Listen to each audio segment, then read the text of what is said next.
آیا پیشرفت میتونه زندگی انسان ها خوبتر کنه یا نه؟ پیشرفتی که باعث بردگی انسان ها نشه، بله. اما پیشرفتی که باعث بردگی شه، هیچ وقت باعث پیشرفت انسان ها هیچ که نمیشه، باعث بدبختیشون نمیشه. مثلا مثل همین دور ما داریم محصولات اونا رو میخریم و هر روز به خاطر اینکه اون محصولات جدید ترشون بیاد و ما بخریمشون باید کارهای زیادتری رو در روز انجام. یعنی ما دقیقا داریم برای اونا کار کنیم. پس به این میگن بردگی. یه بردگی که به اسم پیشرفت، اما واقعا ثروتمندا تنها کسایی هستن که سودهای اصلی رو میبرن. باید ما برای اونها کارگری کنیم تا شرکت ها و کارخونه هاشون رو بسازن.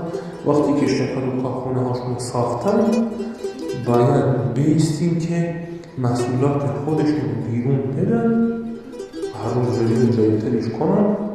ما هم به خاطر اینکه بتونیم محصولات هرچه خوبترشون رو بخریم و روزها رو زیادتر کار کنیم. دقیق به این میگن بردگی. این پیشرفت باعث خوبی زندگی انسان ها نمیشه، بلکه فقط بردگی میاره و بس. پس شاید بازه بگن باید چه کار کنم؟ قانع باشیم.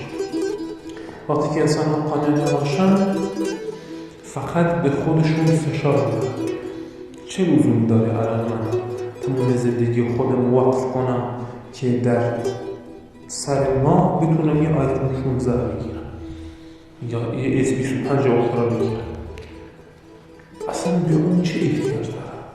چه احتیاجی من به این دارم که در روز ازش استفاده کنم ایلا این نباشه که باهاش فقط فروشی کنم؟ پس یا قانع میشیم یا باید بردگی کنیم.